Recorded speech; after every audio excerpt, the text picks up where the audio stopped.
This is Math Legend, and we are going to be looking at the Vieta's formula. This is going to be a two-part episode, and yeah, let's get started. So we're going to derive it for the quadratic form, so basically the power of 2.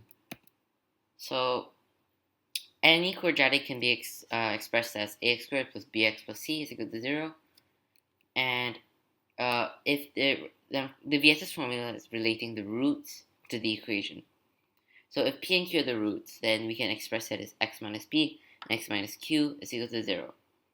But we want the x squared coefficients to be the same, and you can easily do that by just dividing in both sides for this equation.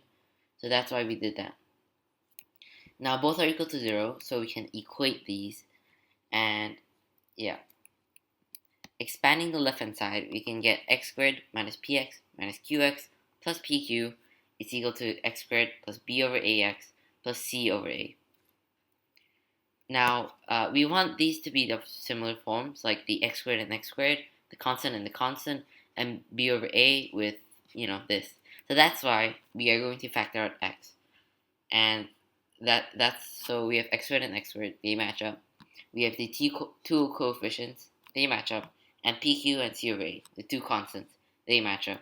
So hence we can make the observations. P plus q is equal to minus b over a, because you notice this minus sign over here, and this positive, so b over a, so minus b over a. And pq is equal to c over a, right, the two constants. Notice that if a is equal to 1, so if we have x squared plus like 5x plus 6 or whatever, then it's just minus b and c. And these two, this is just a sum of the roots, and this is just the product of the roots. So this is the Vieta formula for the quadratic form. So for the cubic form, we essentially do the same thing, but I'll just state it here because there's a lot of working out and work. You can do it yourself. So Vieta's formula for cubic equation in the form ax cubed plus bx squared plus cx plus d is equal to 0. Then we have, if x1, x2, and x3 are the three roots of the equation, then we have x1 plus x2 plus x3 is equal to minus b over a. So the sum of the roots is minus b over a. The product of the pair of the roots, so x1 times x2, x1, x3, and x2 times x3 is equal to c over a. And the product of the roots, or x1, x2, x3, is equal to minus d over a. Notice that if a is 1, then we have minus b, c, and minus d. And these actually alternate in minus and positive. And this pattern continues for higher powers like quartic or quintic or whatever.